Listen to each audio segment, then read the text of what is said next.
The speed of trust. In Eastleigh, trust is the only currency that matters. It flows faster than the shilling, carried on whispers from one makaaksi to the next. My name is Amal, and my family's shop is an anchor in this river of trust. A place where a handful of notes given in Nairobi can become a lifeline for a cousin in Kismayo. This is Hawala, a promise sealed with a cup of sha. But promises can be slow. Last week, Fatuma's shipment of spices was held at the border. The payment from her buyer stuck somewhere in the chain of whispers. Her trust was strong, but trust doesn't pay customs fees. I saw the worry etch new lines around her eyes. My uncle Yusuf shook his head when I spoke of a new way. Our system has worked for generations, Amal, he said, his voice smelling of the frankincense he sold. It is built on handshakes, not on cold glass and invisible wires. He saw only risk. I saw a bridge. In the quiet hours after the market closed, I built that bridge. Line by line, I wove our community's trust into a digital tapestry. I called it Axumwe, an old name for an ancient crossroads of trade.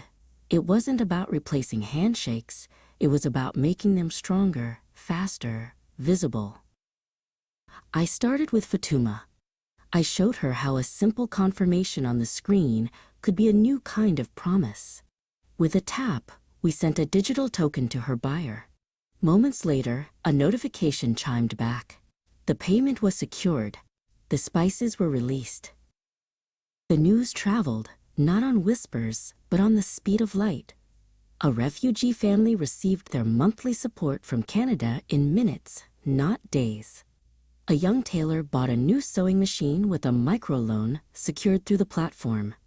Axumwe wasn't just moving money, it was moving hope. The real test came with the Eid al-Adha festival. A collective of women weavers needed to purchase a huge shipment of raw silk from Ethiopia, a deal that would sustain their families for months. The supplier was new, the amount was large, and the old Hawala network was hesitant. All eyes turned to me. Uncle Yusuf was their leader.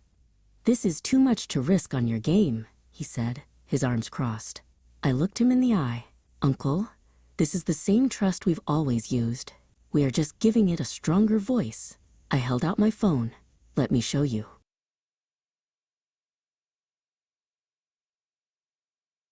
He hesitated, then gave a slow, deliberate nod.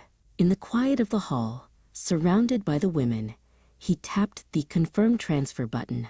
For a moment, there was only silence. Then, a soft chime, a message from the supplier in Addis Ababa, appeared on the screen. "Payment received. The silk is yours. Eid Mubarak."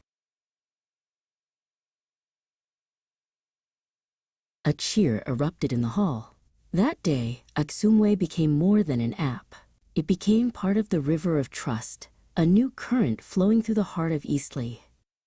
We were still a community built on promises, but now, our promises could circle the globe in an instant, weaving a future as vibrant as the fabrics we sold.